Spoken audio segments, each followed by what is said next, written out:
Compromís volem fer tornar el somriure a tots els racons del nostre país, ja que pensem que precisament eixa és l'arma més forta de totes. Amb el somriure se'n va la por. Sense por, tot és possible. Per això, amb el somriure del Compromís, vindrà, com ha dit Mònica, la revolta. Vindrà el canvi que aquest país tant necessita. És que nosaltres som gent de casa, som gent d'ací, que sabem que per a refer-nos ho tenim que fer en els nostres valors, en els valors del nacionalisme, en els valors d'aquella gent que volem que la política servisca per a solucionar-li els problemes a les persones i per tant ho anem a fer bé. Anem a eixir a guanyar el partit. Quan ens pregunten què aneu a fer? Anem a eixir a guanyar el partit. Anem a per totes. Ja sabeu que aquestes eleccions són decisives per el nivell d'emergència social que estem vivint, pel nivell d'emergència democràtica que estem vivint, perquè ja no podem aguantar més, perquè la gent psicològicament ja no aguanta més, perquè hem arribat a un punt en què això ja no és possible. I el primer que tenim clar és que nosaltres anem a rescatar persones, no anem a rescatar bancs, però sobretot anem a rescatar un poble. Anem a rescatar el poble valencià. I davant d'això, davant del discurs de la por del PP, de nou Compromís anem a trencar aquest discurs de la por.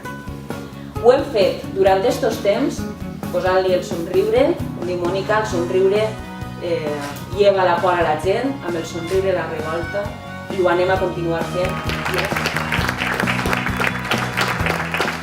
Mor la mar del mes d'abril, els meus peus deixen les hores partir, mar endins, no tinc pàtria ni destí, al recordar que forem la ploma i el vers que trenca la matinada.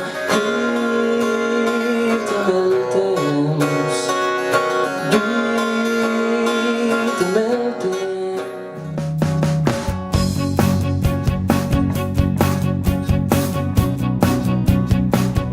El primer objectiu, que és l'econòmic, ens plantejàvem sanejar les arques municipals i posar al dia el millor 300.000 euros que devíem als nostres proveïdors. I aquests objectius els hem alcançat. El segon pilar sobre el qual volíem insistir era que el poble tinguera més informació, més transparència i més participació. I aquest objectiu pense honestament que l'hem assolit també, perquè el poble està més informat, té més participació i s'exerceix més transparència.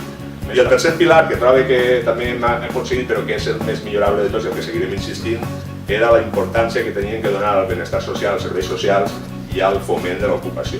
En això estem treballant encara, però també estem molt contents i molt satisfets perquè hem aconseguit pujar en un 1.200% la destinació que es destinava tant a benestar social com a foment de l'ocupació. Un 1.200%. Doncs en aquesta línia volem seguir treballant.